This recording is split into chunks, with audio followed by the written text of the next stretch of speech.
అందరికీ నమస్తే అండి. Good morning. ఈనాడు, ఆంధ్రజ్యోతి, సాక్షి ఈ మూడు పత్రికల్లో వచ్చిన కీలకమైన వార్తాంశాలను ఈరోజు చూస్తా. ఆల్రెడీ 7:37 అయింది. ఇది రిలీజ్ చేయాల్సిన టైము, కానీ తప్పలేదు. నేను నిన్న నైట్ జర్నీలో ఉన్నాను, అంటే రిటర్న్ వచ్చానమాట. నిన్న వీడియో చూసిన వాళ్ళందరికీ తెలుసు నేను ఏ పరిస్థితుల్లో వీడియో చేశానో. మ్యాక్సిమం నేను ఎక్కడ ఉన్నా, ఎలా ఉన్నా మ్యాక్సిమం ఈ న్యూస్ పేపర్ వీడియో మిస్ అవ్వకూడదనే ట్రై చేస్తాను. మిస్ అయ్యాను అంటే ఇంకా కంప్లీట్గా అసాధ్య పరిస్థితులు అని మీరు అర్థం చేసుకోవాలి. లేట్ అయినా సరే బలమైన కారణం ఉంటేనే లేట్ అవుద్ది అనేది కూడా మీరు అర్థం చేసుకోవాలి. ఈరోజు చూడండి, నిన్న నైట్ మళ్ళీ జర్నీలో మ్యాక్సిమం నిద్ర ఉండదు, కానీ ఇన్ టైంకి ఇవ్వడానికి మ్యాక్సిమం ట్రై చేశాను. లేట్ అయింది, సో ఏమనుకోవద్దు. లేట్ అయినా సరే బలమైన కారణం ఉంటుందని అర్థం చేసుకోండి, పెద్ద మనసు చేసుకొని అర్థం చేసుకోండి. ఫామ్ హౌస్లో మద్యం నోట్ల కట్టలు, 12 పెట్టెల్లో 11 కోట్లు లభ్యం. ఇదంతా ముడుపుల సొమ్మే. హైదరాబాద్ శివారులోని డెన్లో భద్రపరిచిన రాజ్ కేశిరెడ్డి, వరుణ్ కుమార్ వాంగ్మూలంతో గుట్టురట్టు. అర్ధరాత్రి సోదాలు జరిపి స్వాధీనం చేసుకున్న సిట్. మద్యం కుంభకోణంలో కీలక పరిణామం. ఏమిటండి? ప్రజల సొమ్ము, ప్రజల రక్తమాంసాలతో కొనుక్కున్న మద్యం అమ్మి ఆ డబ్బుని అట్ల పెట్టెల్లో దాచుకున్నారు. ఎంత దుర్మార్గం అండి! 5 ఏళ్ళ అధికారం ఇస్తే ఇదండి వీళ్ళు చేసింది. మళ్ళీ బయటకు వచ్చి ఏమీ తెలియనట్టు నంగనాచి కబుర్లు. మాకేమి సంబంధం లేదు, మేము ₹1 కూడా తినలేదు, మేము అసలు అవినీతి పరులం కాదు, వాళ్ళదే అవినీతి అని నంగనాచి కబుర్లు. చూడండి, సాక్ష్యం, ప్రత్యక్ష సాక్ష్యం. 11 కోట్ల రూపాయలు శంషాబాద్ దగ్గర ఒక ఫామ్ హౌస్లో పెట్టారు అంటే మద్యం ద్వారా దోచుకున్న సొమ్ము ఎక్కడెక్కడ ఎంతెంత దాచారు అనేది అర్థం చేసుకోవచ్చు. ఇదిగో అట్టపెట్టెల్లో పెట్టి అట్లపెట్టెలను సీల్ చేసి ఆ సీల్స్ అన్నీ కూడా ఫామ్ హౌస్లో భద్రపరిచారనమాట. వీళ్ళు సిట్ విచారణలో భాగంగా సిట్కి ఎవరో ఒకరు వాంగ్మూలం ఇచ్చాడు. వరుణ్ కుమార్ అనే వ్యక్తి వాంగ్మూలం ఇచ్చాడు. ఇంకా డబ్బులు మేము అక్కడ కొంత పెట్టాం, ఇక్కడ కొంత పెట్టామని. ఆ వాంగ్మూలం మేరకు సిట్ అధికారులు నిన్న శంషాబాద్ శంషాబాద్ ఏరియాకు వెళ్ళి ఆ ఫామ్ హౌస్కి వెళ్ళి అర్ధరాత్రి వేళ దీన్ని స్వాధీనం చేసుకొని ఇప్పి చూసి లెక్క పెడితే 11 కోట్ల రూపాయలు ఉన్నాయి. ఇంతకన్నా దారుణం ఉంటుందా? రాష్ట్రాన్ని పరిపాలించండి బాబు అని చెప్పి 5 ఏళ్ళు అధికారం ఇచ్చిన పాపానికి వాళ్ళు ఫామ్ హౌస్లో నోట్ల కట్టలు, డబ్బుల కట్టలతో నింపేసుకున్నారు.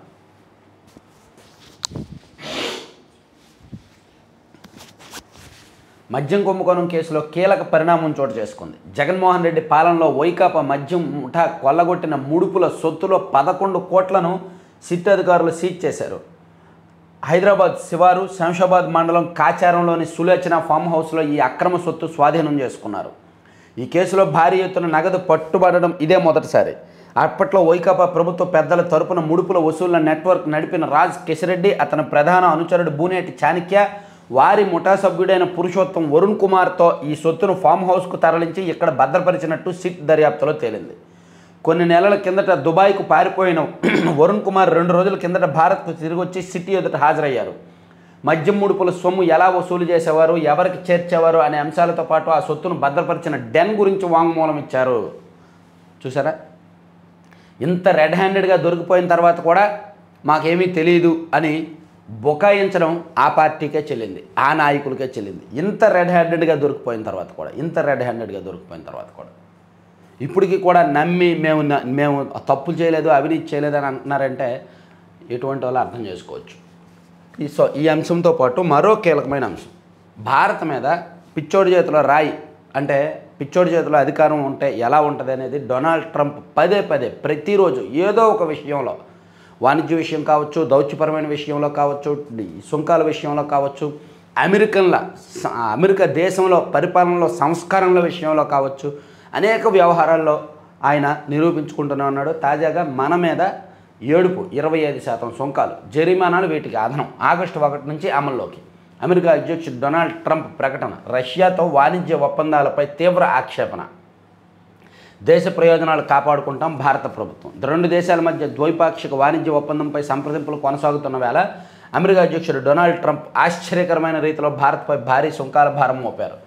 భారత్ తమకు మిత్రదేశం అంటూనే అక్కడి నుంచి వచ్చే అన్ని రకాల వస్తువులపై 25% పన్నులు విధించారు. దీనికి అదనంగా జరిమానాలు కూడా ఉంటాయని బుధవారం ప్రకటించారు. ఇది ఒక పెద్ద బాంబ్ అన్నమాట. సో ఈ అంశం ఆంధ్రజ్యోతిలో ఇచ్చారు. భారత్పై 25% సుంకం, రష్యా నుంచి ఆయుధాలు చమురు కొంటున్నందుకు జరిమానా కూడా సుంకాల అమలు రేపటి నుంచే, ఈసారి గడువు పొడిగించే ప్రసక్తే లేదు. ఇండియా మాకు మిత్రదేశమే, భారీ సుంకాలు వేస్తోంది. తాజా సుంకాల ప్రభావాన్ని పరిశీలిస్తున్న కేంద్ర ప్రభుత్వ వర్గాల వెల్లడి. రెండు దేశాలకు లాభదాయకమైన ఒప్పందం కుదురుతుందన్న ఆశాభావం. మోదీ ట్రంప్ మధ్య స్నేహంతో ప్రయోజనం లేదని తేలింది విపక్షాలు. కరెక్టే, మోడీ ట్రంప్ మాట్లాడితే మేము ఫ్రెండ్స్ మిత్రులు అంటారుగా, మరి ఇటువంటి విషయాల్లో ఏమైందా మిత్రబంధం? రెండు దేశాలకు కూడా నష్టమే ఒక రకంగా. ఇక బాక్స్ బద్దలోని లిక్కర్ స్కామ్ సొమ్ము 11 కోట్ల సీజు. ఇంత భారీ నగదు పట్టుబడడం దేశ చరిత్రలో ఇదే తొలిసారి. అన్ని చోట్ల స్కాములు జరుగుతాయి, కానీ రెడ్ హ్యాండెడ్గా ఇంత భారీగా పట్టుబడడం మాత్రం దేశ చరిత్రలో ఇదే తొలిసారి.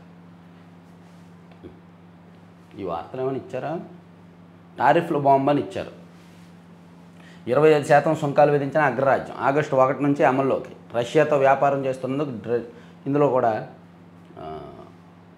సాక్షిలో కూడా బ్యానర్ వేస్తూ ఇది నోట్ల కట్టల మాత్రం బాబు మహాకుట్ర, ఏ స్థాయికనే దిగజారుతామనేలా దర్యాప్తు సంస్థల మరో బరితెగింపు. 11 కోట్ల జప్తు పేరుతో టీడీపీ కార్యాలయం డైరెక్షన్లో అక్రమ మద్యం కేసులో న్యాయస్థానాన్ని తప్పుదారి పట్టించే కుతంత్రం. ఇన్నాళ్ళైనా ఒక్క ఆధారం చూపలేకపోయారని తప్పుపట్టిన కోర్టు నిందితులు బెయిల్ మంజూరుకు అడ్డుకునేందుకు కొత్త నాటకానికి తెర. వర్ధమాన్ కాలేజీకి చెందిన నగదును రాజ్ కిషరెడ్డిగా నమ్మించే కుట్ర. గతంలో సోదాల్లో దొరకని డబ్బు అకస్మాత్తుగా పుట్టుకొచ్చిన వైను, అది కూడా 2024 జూన్ నుంచి వారి నివాసంలోనే ఉన్నట్టు కొట్టు కథలు. వీళ్ళు రాసినవి ఇప్పుడు నమ్మాలి, వీళ్ళు రాసినవి ఇప్పుడు నమ్మాలన్నమాట జనం. పనికిమాలవన్నీ రాశారు.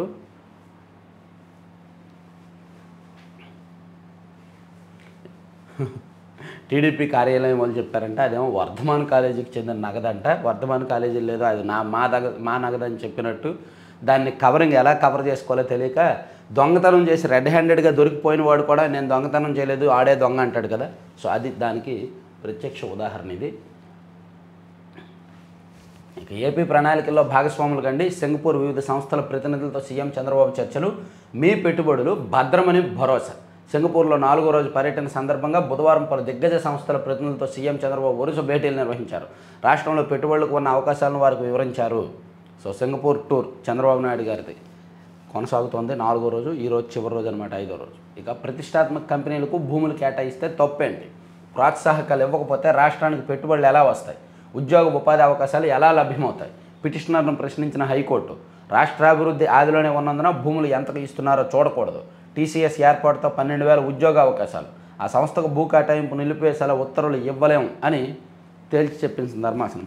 పాపం వైసీపీ మైండ్ సెట్తో వైసీపీ సింపథైజర్ ఒక ఆయన హైకోర్టులో పిటిషన్ వేశాడు. విశాఖపట్నంలో టీసీఎస్కు భూమి ఇవ్వడాన్ని తప్పుపడుతూ హైకోర్టులో పిటిషన్ వేయడంతో హైకోర్టు అతనికి తలస్నానం చేసి తలంటి 2 మొట్టికాయలు వేసి బయటకు పంపించింది.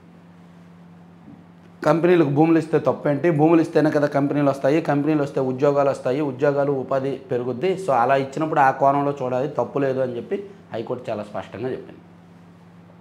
ఇక జంటగా తొలి విజయం జిఎస్ఎల్వి F-16 ప్రయోగం సక్సెస్. నిర్దేశిత కక్షలోకి నైసార్ ఉపగ్రహం వెళ్ళింది.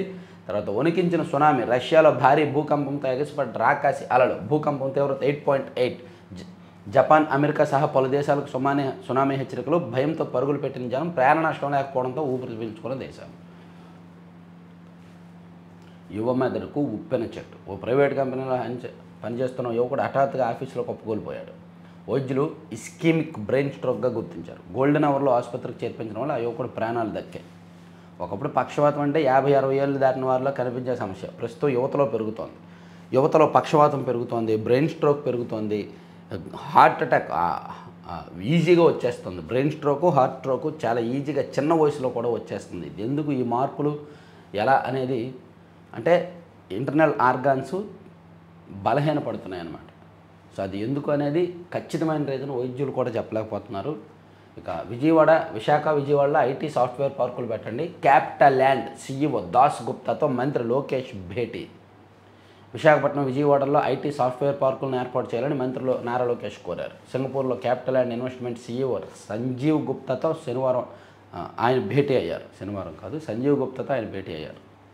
ఇక మరో 7 నగరాల్లో స్మార్ట్ వీధి మార్కెట్లు. ప్రతి చోట 20 నుంచి 200 దుకాణాలు. రేపటి నుంచి మలేషియాలో మంత్రి నారాయణ పర్యటన. సింగపూర్ నుంచి వచ్చేసి ఇంకా ఆయన మలేషియా వెళ్తారు. ఇక 4 రోజులు 26 కార్యక్రమాలు. సింగపూర్లో బిజీగా గడిపిన చంద్రబాబు సింగపూర్ ప్రభుత్వంతో చర్చలు, విశాఖ భాగస్వామి సదస్సుకు రావాలని ఆహ్వానం, రాష్ట్రానికి బయలుదేరిన సీఎంకు తెలుగు ప్రజలు వీడ్కోలు. ఓహో, 5వ రోజు కూడా ఉండాల్సింది, ఇప్పుడు ఆయన 4 రోజులనే. సో సింగపూర్ పర్యటన ముగిసింది, వచ్చేసారంట. చాలా బిజీగా గడిపారు. ఇక ఎస్సీ అట్రాసిటీ కేసులో పోలీసులు తీవ్ర నిర్లక్ష్యం. మా దృష్టికి 3 నెలల్లో 135 ఫిర్యాదులు, వాటిలో ఎఫ్ఐఆర్ నమోదైంది 40 కేసుల్లోనే. ఎస్సీ కమిషన్ చైర్మన్ జవహర్ అసహనం. వైకాపా ప్రభుత్వంలో, ప్రస్తుత కూటమి ప్రభుత్వంలో హయాంలో ఎస్సీలపై వేధింపులకు ఉల్లంఘనలకు సంబంధించిన గడిచిన 3 నెలల్లో 135 ఫిర్యాదులు కమిషన్ దృష్టికి వచ్చాయని, ఇందులో పోలీసులు 40 ఘటనల్లోనే కేసులు నమోదు చేశారని ఎస్సీ కమిషన్ చైర్మన్ జవహర్ అసహనం వ్యక్తం చేశారు. విజేందర్ రెడ్డి, రాజకేశ్ రెడ్డి విడదీయలేని బంధం. ఇద్దరి మధ్య వ్యాపార ఆర్థిక సంబంధాలు, మద్యం ముడుపులకు భద్రపరిచేందుకు వారి ఫామ్ హౌస్ చేయించుకున్నది. అందుకే యూవీ పేరుతో డిస్టిలరీ ఏర్పాటు చేయించిన రాజ్ 2 ఏళ్లలో దానికి 224 కోట్ల ఆర్డర్లు. యువి ఉపేందర్ రెడ్డి, యు అంటే ఉపేందర్ రెడ్డి, వి అంటే రాజేందర్ రెడ్డి, వీళ్ళిద్దరూ కలిపి ఒక డిస్టిలరీలు ఏర్పాటు చేశారు. సో వాళ్ళే అక్కడ డబ్బులు దాచారనమాట. దాన్నేమో వైసీపీ వాళ్ళు అడ్డగోలుగా అది వర్ధమాన్ ఇంజనీరింగ్ కాలేజీ అది ఇది అంటున్నారు. సో ఈ వర్ధమాన్ ఇంజనీరింగ్ కాలేజీలో ఉన్న విజేందర్ రెడ్డి, అతనికే మద్యం కంపెనీ కూడా ఉంది, అర్థమైందా? యూవీ పేరుతో డిస్టిలరీ ఏర్పాటు చేశారు. ఆ డిస్టిలరీకి సంబంధించిన సొమ్ము అది, చాలా క్లియర్. వైసీపీ వాళ్ళు సాక్షిలో ఏం రాశారు? వర్ధమాన్ ఇంజనీరింగ్ కాలేజీ డబ్బులు అన్నారు కదా. ఆ Vardhaman engineering college owner plus మద్యం వ్యాపారం చేస్తున్న యూవీ డిస్టిలరీస్ ఓనరు ఒక వ్యక్తే. సో మరంటే అందులో ఉన్న డబ్బు వర్ధమాన్ ఇంజనీరింగ్ కాలేజీ అని ఎలా చెప్తారు? ఇంజనీరింగ్ కాలేజీ డబ్బులు 11 కోట్లు అలా నిల్వ ఉంటాయా?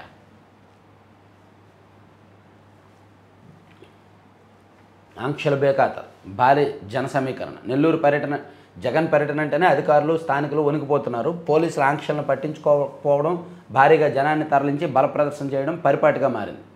సో ఈరోజు కూడా నెల్లూరు వెళ్ళిపోతున్నారు. గురువారం ఉదయం 10-10:30 మధ్య చెముడుగుంట సమీపంలో హెలీప్యాడ్కు జగన్ చేరుకుంటారు. అక్కడి నుంచి జైలుకు వెళ్ళి కాకాన్ని కలవనున్నారు. ఇదంతా కూడా ఖచ్చితంగా ఈరోజు కూడా ఏదో జరుగుద్దండి. వాళ్ళు ఏదో ఒకటి చేసే ముగిస్తారు పర్యటన. ఎందుకంటే అదొక ప్లాన్, ప్రీ ప్లాన్. నిద్రపోతున్న వారిని లేపడం ఈజీ, కానీ నిద్ర నటిస్తున్న వారిని లేపడం కష్టం. అలాగే ఎటువంటి గొడవ లేకుండా వెళ్ళి పర్యటనకి వెళ్ళి వచ్చేద్దాం అనుకున్న వాళ్ళైతే ఎటువంటి గొడవ లేకుండా వెళ్ళి వచ్చేస్తారు. కానీ వాళ్ళు కావాలని ముందుగానే ప్లాన్ చేసుకుంటున్నారు. మనం పలానా చోటకు వెళ్ళాలి, పలానా గొడవ క్రియేట్ చేయాలి, దాన్ని ఒక వారం 10 రోజుల పాటు మీడియాలో తిప్పాలి. పాజిటివ్ అయినా నెగిటివ్ అయినా పర్వాలేదు, గొడవ అనేది జరగాలి, దానివల్ల చర్చనీయాంశం అవుతుంది. మీరైతే జనాలను తీసుకురండి, జగన్కి జనం వచ్చేస్తున్నారు, ఆ జనం తట్టుకోలేక ప్రభుత్వం ఆపేస్తోంది అని ప్రజల్లోకి తీసుకువెళ్దాం. పదే అదే చేద్దాం, 100 సార్లు చేద్దాం, 100 సార్లు ఒక్కసారైనా జనం నమ్మకపోతారా, మన మీద సింపతి రాకపోద్దా అనే పొలిటికల్ మార్కెటింగ్ స్కెచ్ అనమాట అది. ఈ రోజు కార్యజే శ్రీవాణి దర్శనం. ఆగస్టు 1 నుంచి ప్రయోగాత్మక అమలు. తిథిదేవో అదనపు వెంకయ్య చౌదరి. 3 జిల్లాల్లో పేద బలహీన వర్గాలకు ఇళ్ల స్థలాలు. బెట్టింగ్ యాప్ కోసం ఎందుకు ప్రచారం చేశారు? పారితోషికం ఎంత తీసుకున్నారు? ప్రకాష్ రాజును విచారించిన ఈడీ. ఇంతసేపు విచారణ ఇది అవసరం లేదు. ఆయన ఎంత తీసుకున్నాడు వాళ్ళ స్టేట్మెంట్లు చూసి డబ్బులు వెనక్కి తీసేసుకోండి.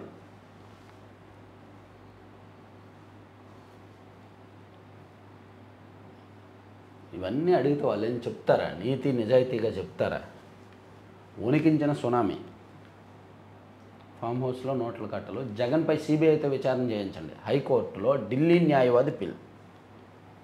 సిబిఐ విచారణ అయినా మేనేజ్ చేయడం ఆయన టాలెంట్. అందుకే 12 సంవత్సరాల కిందటి కేసులు ఇంకా తేలట్లేదు. సరే, ఈనాడులో వార్తాంశాలు అయిపోయాయి. సాక్షికి వెళ్దాం. సాక్షిలో ఈ 2 బ్యానర్లో వేశారనమాట. తర్వాత అడుగడుగునా బ్యారికేడ్లు, చెక్ పోస్టులు. నేడు వైఎస్ జగన్ నెల్లూరు పర్యటన. కూటమి సర్కార్ భారీ ఆంక్షలు. సీసీ కెమెరాలు, డ్రోన్లతో నిఘా. సెంట్రల్ జైలు చుట్టూ ముళ్ళకంచె.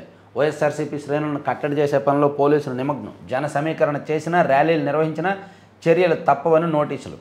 ప్రభుత్వానికి ఎందుకింత భయం అని ఆశ్చర్యం వ్యక్తం చేస్తున్న ప్రజలు. ప్రజలు పట్టించుకోవట్లేదు మీ పర్యటనలో, మీ పార్టీని ప్రజలు పట్టించుకోవట్లేదు. ప్రజలేమీ ఆశ్చర్యం వ్యక్తం చేయాల్సిన అవసరం కూడా లేదు. అన్నీ మీరు ప్రజల మీదకి, నిపుణుల మీదకి, విశ్లేషకుల మీదకి తోసేస్తారు. కానీ ఇక ఆ షేర్ల బదిలీ అక్రమం. షర్మిలపై వైఎస్ జగన్ కేసులో ఎన్సీఎల్టీ స్పష్టీకరణ. పాత షేర్ హోల్డింగ్ను పునరుద్ధరించాలంటూ కంపెనీకి ఆదేశాలు. YS Jagan Bharati classic royalty షేర్లు పునరుద్ధరించాలి. షేర్ల బదిలీకి పాటించాల్సిన నిబంధనలు ఏవీ పాటించలేదు. చెల్లెలకి ఆ కంపెనీలో షేర్లన్నీ ఇవ్వాలని వైఎస్ జగన్ ఉద్దేశం. ఆ ఉద్దేశాన్ని లిఖితపూర్వకంగా తెలియజేస్తూ ఎంఓయూ గిఫ్ట్ డీడ్. కేసులు తేలేకే ఆస్తులు బదలాయించాలని గిఫ్ట్ డీడ్ను పూర్తి చేయలేదు, అందుకే ఒరిజినల్ షేర్. సో అందులో జగన్మోహన్ రెడ్డి గారికి ఫేవర్గా ఎన్సీఎల్టీ చెప్పింది కాబట్టి దాన్ని వీళ్ళు హైలైట్ చేశారు. చెల్లెల మీద తల్లి మీద కేసు గెలవడం అదేదో పెద్ద ఘనతలాగా రాసుకోవడానికి తలదించుకోవాలి ఆ పరిస్థితి వచ్చినందుకు. ఇక టీసీఎస్కి 99 పైసలకే భూ కేటాయింపుపై వివరణ ఇవ్వండి, రాష్ట్ర ప్రభుత్వాన్ని ఆదేశించిన హైకోర్టు. అరే పిటిషన్ వేసిన వాడిని తలంటింది అది రాయొచ్చు కదరా, అది ఇంపార్టెంట్ కదా. ప్రభుత్వం ఎలాగైనా వివరణ ఇవ్వాలి. నేను వెళ్ళి ఒక పనికిమాలిన పిటిషన్ వేసినా సరే దానికి ఖచ్చితంగా హైకోర్టులు విచారణకు స్వీకరిస్తే ప్రతివాదుల వివరణ తీసుకుంటాయి. అక్కడ వివరణ ఇవ్వండి అని అడగడం కీలకం కాదు, అసలు పిటిషన్ వేసిన వాడిని తలంటడమే కీలకం అన్నమాట. కానీ అది రాయలేదు. ఇక నిన్న ఫిర్యాదు కేసు ఆ వెంటనే అరెస్టా. తురకా కిషోర్ విషయంలో పోలీసుల తీరుపై హైకోర్టు విస్మయం. అసలు కిషోర్పై ఎన్ని కేసులు నమోదయ్యాయి, ఘటనలు, ఫిర్యాదులు, కేసులు, అరెస్టుల వివరాలు మా ముందుంచండి. పల్నాడు జిల్లా ఎస్పీకి హైకోర్టు ఆదేశం. పోలీసులు అమానుషం. బెయిల్పై విడుదలైన వెంటనే మళ్ళీ తీసుకెళ్లిన పోలీసులు. తురకా కిషోర్ భార్య కన్నీటి పర్యంతం అవుతున్నారంట. పోలీసులు అమానుషం అంట. టీడీపీ నాయకులు ఒక 4-5 కారులో వెళ్తున్నప్పుడు ఒక ఇనప రాడ్ తీసుకొచ్చి వాళ్ళ కారు పగలగొట్టి అడ్డుకోవడం అమానుషం కానే కాదా తల్లి? ఓన్లీ ఇప్పుడు పోలీసులు చేసింది అమానుషమా? మాచర్ల మున్సిపల్ మాజీ చైర్మన్ తురకా కిషోర్ బయటకు రాగానే అదుపులోకి తీసుకొని తరలింపు, కుటుంబ సభ్యులు నెట్టేసిన పోయినాం. పోలీసు వాహనాన్ని అడ్డుకొని నిరసన తెలిపిన కిషోర్ భార్య, బంధువులు 17 కేసులు నమోదు చేశారని కన్నీటి పర్యంతం చేస్తారు. అప్పుడు వైసీపీ అధికారంలో ఉన్నప్పుడు అంత ఓవర్ చేయకపోతే వీళ్ళు ఇన్ని కేసులు పెట్టేవాళ్ళు కాదు. అప్పుడు అధికంగా చేశారు కాబట్టి, ఓవర్ చేశారు కాబట్టి ఇప్పుడు తప్పదు. దాన్ని కక్ష సాధింపు అనుకుంటారో లేదా కేసులు అనుకుంటారో అక్రమం అనుకుంటారో ఏదైనా అనుకోని, కానీ తప్పు చేశారు కాబట్టి అనుభవించాలి. ఎందుకంటే రాష్ట్ర ప్రజలు కూడా తురకా కిషోర్ గారి విషయంలో సింపతి చూపించరు. ఆ వీడియో ఇప్పటికీ సోషల్ మీడియాలో వైరల్ అవుతూనే ఉంది, ఆ ఫోటోలు, ఆ వీడియోలు. ఇక లులు గ్రూప్ను భూ కేటాయింపుపై విచారణ జరుపుతాం. విజయవాడలో భూ కేటాయింపుల జీవో కూడా సవాల్ చేయండి. ఓకే. తర్వాత అనేక దేశాల్లో బిచానా ఎత్తేసిన లులు. మలేషియా నుంచి జూన్లోనే బిచానా ఎత్తేసింది. ఇండోనేషియాలోనూ పెట్టేబేడ సర్దుకున్న వైనం. 2013లో కొచ్చిన్లో తొలి షాపింగ్ మాల్ ఏర్పాటు. ఇప్పటికే నష్టాల్లోనే. ఇలాంటి సంస్థ చేతికి వేల కోట్ల విలువైన స్థలాలు కట్టబెట్టిన బాబు సర్కారు. సో లులుకు భూములు ఇవ్వడం వెనక మాత్రం ఖచ్చితంగా ప్రభుత్వానికి తప్పే, అందులో మనం ఏమాత్రం సంకోచించక్కల. లులుకి అంత తక్కువ ధరకి అంత భారీ విలువైన భూములు ఇవ్వాల్సిన అవసరం అయితే లేదు. సో ఆ విషయంలో తప్పదు. తర్వాత గురువుల మధ్య సర్కారు చిచ్చు, పోలీసుల వేధింపులతో వ్యక్తి. వైఎస్ఆర్ జిల్లా బుక్కపట్నానికి చెందిన చిన్నబాలయ్య ఓ స్థల వివాదం విషయంలో పోలీసుల వేధింపు. తర్వాత సాక్షి విలేకరి. సత్యసాయి జిల్లా తలుపుల మండల పోలీసులు సాక్షి విలేకరి రఘునాథ్ రెడ్డిపై తప్పుడు కేసు నమోదు చేసి ఆయన బుధవారం జైలుకు పంపారు. దారిమైలిన పోలవరం నిధులు. సరే సాక్షిని పక్కన పెట్టేద్దాం. ఆంధ్రజ్యోతిలో ఇది చెప్పుకున్నాం. తర్వాత బాక్సులు బద్దలు చెప్పుకున్నాం. ప్రోత్సాహకాలు ఇస్తే తప్పేంటి? పెట్టుబడులను ఆకర్షించడం కోసమే టీసీఎస్కు నామమాత్ర ధర భూములు ఇచ్చి ఉంటారు. సో ఇది కూడా వ్యాలిడ్ పాయింటే. అపార వనరులను పెట్టుబడితో రండి. నింగిలోకి నిసార్. జిఎస్ఎల్వి F-16 ప్రయోగం విజయవంతం. అంతరిక్షంలోకి దూసుకెళ్లిన భూ పరిశీలన ఉపగ్రహం. ఇస్రో నాసా ఉమ్మడి ప్రయోగం గ్రాండ్ సక్సెస్. 19 నిమిషాల్లోనే నిర్దేశిత కక్షలోకి నిసార్ ఉపగ్రహం అని ఒక వార్త ఒకటి ఇచ్చారు, దాన్ని చూడొచ్చు మనం. అలాగే మై హోమ్ నుంచి ఏ హోమ్కు 919 ఎకరాల సున్నపు రాయి లీజ్ బదిలీ. 2016లో మై హోమ్ సంస్థకు కేటాయింపు. క్యాప్2 కింద సిమెంట్ ఫ్యాక్టరీ పెట్టాలనే షరతు. గడువులు దాటిన ఎయిర్పోర్ట్ కానీ ఫ్యాక్టరీ. ఇప్పుడు రాధాంగా ఇండస్ట్రీస్కు లీజులు బదిలీ. ఎన్సీఎల్టీ నుంచి ఉత్తర్వులు తెచ్చుకున్న మై హోమ్ హబ్లోనే రాధాంగా చిరునామా. క్యాప్2 పదం లేకుండానే ఉత్తర్వులు. ఏదైనా వాళ్ళకే సాధ్యం. ఎలా చేయాలి, ఏం చేయాలి, షేర్లు ఏ విధంగా బదిలీ చేయాలి, ఎలా అక్రమ లావాదేవీలు జరపాలి, షెల్ కంపెనీలు ఎలా పెట్టాలి, అదంతా కూడా ఒక బ్యాచ్ ఉందన్నమాట. మన 2 తెలుగు రాష్ట్రాల్లో కూడా ఒక బ్యాచ్ ఉంది. ఇటువంటి వ్యవహారాలన్నింటిలో కూడా ఆరితేరి నిపుణత, నైపుణ్యం సాధించి దానిలో వీళ్ళు చేస్తున్నవన్నీ ఇవన్నీ కూడా. ఇక మోదీకి ధైర్యం లేదు. ట్రంప్ అబద్ధాలు ఆడుతున్నారని చెప్పలేకపోతున్నారు. అలా చేస్తే ఆయన నిజం బయట పెడతారు. రాహుల్ 2 గంటల ప్రసంగంలో ఒక్కసారి ట్రంప్ పేరెత్తలేదు అని ఆపరేషన్ సింధూర్కి చర్చ సందర్భంగా నరేంద్ర మోదీ గారు సుదీర్ఘ వివరణ ఇచ్చినప్పటికీ ఆ చర్చలో ట్రంప్ చెప్పిన అంశాన్ని లేవనెత్తలేదు. ట్రంప్ ఏమో 2 దేశాల మధ్య నేనే యుద్ధం ఆపానన్నాడు. కానీ ఈయన మాత్రం ఆ విషయం చెప్పలేదు.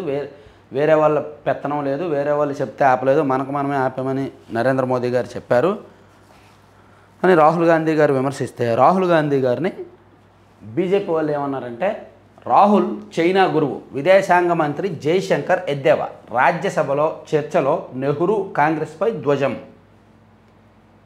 ఆపరేషన్ సింధూర్ చర్చ కాస్త అక్కడికి వెళ్ళి రాహుల్ గాంధీ అనేసరికి కాంగ్రెస్ పుట్టుపూర్వత్రాలు చైనా నెహ్రూ వరకు వెళ్ళింది. ఇక పీఓకోని ఇచ్చింది మీరే, దాన్ని బీజేపీ ప్రభుత్వమే తిరిగి తీసుకొస్తుంది. కేంద్ర మంత్రి అమిత్ షా ఓహో చర్చ మళ్ళీ పీఓకే వరకు వెళ్ళింది. మీరు పీఓకే వదిలేశారు మీ పాలనలో, మేము దాన్ని తిరిగి తీసుకొస్తాం అని చెప్పి అమిత్ షా గారు చెప్పారనమాట. ఇక ఆయుధాలు అప్పగించి వైదొలగండి, గాజా పాలన పాలస్తీనా అథారిటీకి హమాస్కు తేల్చి చెప్పిన అరబ్ దేశాలు. ఐరాస సదస్సులో 2 దేశాల సూత్రంపై చర్చ. ఇక ఋతుపవన వివరణ దక్షిణాదిలో కొనసాగుతున్న వర్షాభావం ఖరీఫ్ పంటలపై తీవ్ర ప్రభావం, పెరగనున్న ఎండ తీవ్రత. ఇక నిండుకొండల పులిచింతల ఉచిత ప్రయాణానికి గుర్తింపు తప్పనిసరి. రాష్ట్రంలో ఎక్కడి నుంచి ఎక్కడికైనా వెళ్ళొచ్చు. ఏపీ మహిళలకు మాత్రమే పథకం వర్తింపు. Palle Velugu, ultra Palle Velugu, express, city ordinary, మెట్రోల్లో మాత్రమే అనుమతి. ఓహో సూపర్ లగ్జరీలో లేదు. ఎక్స్ప్రెస్, పల్లె వెలుగు, అల్ట్రా పల్లె వెలుగులో ఉంది. RTC MD Tirumalarao, chairman Konakalla. Okay, so ఇవన్నీ ఆంధ్రజ్యోతిలో అంశాలు పక్కన పెట్టేయచ్చు. ఈనాడులో నేషనల్ అంశాలు ఒకసారి చూద్దాం. భూకంపాల కేంద్రం పసిఫిక్ రింగ్ ఆఫ్ ఫైర్ 90% ఈ ప్రాంతంలోనే. చైనా, రష్యా, జపాన్ భూకంపంతో మరోసారి తెరపైకి. ప్రపంచాన్ని వణికించిన భారీ భూకంపాలు ఇవే, ఎప్పుడెప్పుడు ఎక్కడెక్కడ వచ్చాయనేది రాసుకొచ్చారు. ఇక ఐక్యరాజ్యసమితి నివేదికలో పహల్గాం దాడి, ఉగ్ర సంస్థ టీఆర్ఎఫ్ పేరు ప్రస్తావన, భారత్కు దౌత్య విజయం. సో ఐక్యరాజ్యసమితి నివేదికలో పహల్గాం అటాక్ గురించి ప్రస్తావిస్తూ టీఆర్ఎఫ్ అనే సంస్థను కూడా పేరు ప్రస్తావించారు. కాబట్టి దౌత్యపరమైన అంశం, ఒక ఉగ్రవాదానికి సంబంధించిన అంశం ఇండియా ఐక్యరాజ్య సమితి దృష్టికి తీసుకువెళ్లడంలో సక్సెస్ అయింది. ఇందోర్లో ఆగస్టు 1 నుంచి no helmet no petrol. Okay, pop స్టార్తో కెనడా మాజీ ప్రధాని డేటింగ్. గ్లోబల్ పాప్ స్టార్ కేటీ పెర్రీతో కెనడా మాజీ ప్రధాని జస్టిన్ ట్రూడో డిన్నర్ డేట్కు వెళ్లడం చర్చనీయాంశంగా మారింది. మైనర్కు అసభ్య వీడియో కాల్, ముంబై మహిళా టీచర్ అరెస్ట్. మైనర్ అయిన ఓ విద్యార్థితో అసభ్యంగా ప్రవర్తించిన మహిళా టీచర్ను నవీ ముంబై పోలీసులు అరెస్ట్ చేశారు. ఇన్స్టా సహా ఇతర సోషల్ మీడియా ఖాతాల ద్వారా ఆమె అసభ్యకరమైన సందేశాలు పంపేది అని ఒకటిచ్చారు.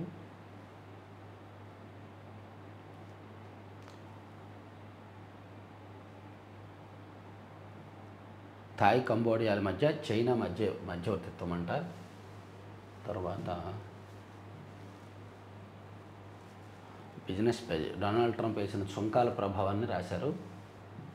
తర్వాత ఆక్రమణల క్రమబద్ధీకరణకు ఏది ఆదరణ, స్పందన తక్కువగా ఉండడంపై ప్రభుత్వ అసంతృప్తి, వేగం పెంచాలని జిల్లాలకు రెవెన్యూ శాఖ లేఖ. ఇక మహిళలపై వైకాపా నేతల దుర్భాషలు లైంగిక దాడులతో సమానం, కించపరిచేలా మాట్లాడుతున్న వారిపై చర్యలకు ప్రత్యేక చట్టం తీసుకురావాలి.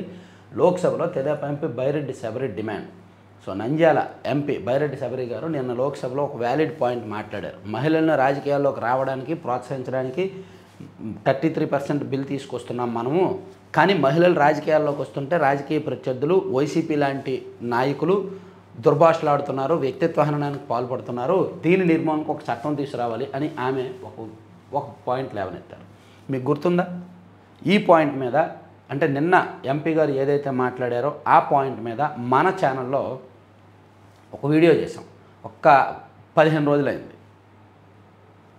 అంటే అది చాలా ఇంపార్టెంట్ వీడియో కాబట్టి నేను ఒకసారి మీకు ఇదిగోండి, మహిళలు రాజకీయాల్లోకి కుక్కలు కరిచేస్తున్నాయి అని ఒక వీడియో నేను పెట్టాను. ఇది చాలా వ్యాలిడ్ పాయింట్.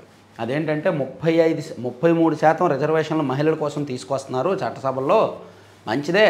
కానీ మహిళలు రాజకీయాల్లోకి వస్తే వాళ్ళ కుటుంబ వ్యవహారాలు, వ్యక్తిగత వ్యవహారాలను బయటపెట్టి వాళ్ళని కించపరిచేలా మాట్లాడుతున్నారు పురుష నాయకులు. సో దీన్ని ఫస్ట్ కంట్రోల్ చేయడానికి ఒక చట్టం తీసుకురండి అని నేను ఈ పాయింట్లో ఈ వీడియోలో మెన్షన్ చేశాను. ఒక చట్టం తేవాలి అని. ఇదే పాయింట్ మీద లోక్సభలో ఎంపీ గారు మాట్లాడారు. చాలా వ్యాలిడ్ పాయింట్. రిజిస్ట్రేషన్తో పాటే దస్తావేజులు సిద్ధం, 4 కార్యాలయాల్లోనే గంటన్నరలోపే అందజేత. వాట్సాప్ నాకు డాక్యుమెంట్ లింక్. మంచిది. 10వ తరగతి ప్రశ్నపత్రం వెయిటేజీతో మార్పులు, ఫరాక్ విధానంలో రూపకల్పన, మానవ అక్రమ రవాణాపై 112కు తెలియజేయండి డీజీపీ హరీష్ కుమార్ గుప్తా. మహిళా ప్రయాణికురాలి బ్యాగులో 40 కోట్ల విలువైన గంజాయి బ్యాంకాక్ నుంచి హైదరాబాద్కు రవాణా. వామ్మో, 40 కోట్ల విలువైన గంజాయి బ్యాంకాక్ నుంచి హైదరాబాద్కు తీసుకొచ్చావా మహాతల్లే. వామ్మో. సో 8 అయిపోయింది కదా. సో అందుకే ఇంకా న్యూస్ పేపర్ అనాలిసిస్ క్లోజ్ చేస్తున్నా. నేను ఇప్పుడు ఇది రిలీజ్ చేయడానికి ఇంకా టైం పట్టొచ్చు. ఎనీవే చివరి వరకు చూసిన ప్రతి ఒక్కరికి కూడా ధన్యవాదాలండి. Thank you very much.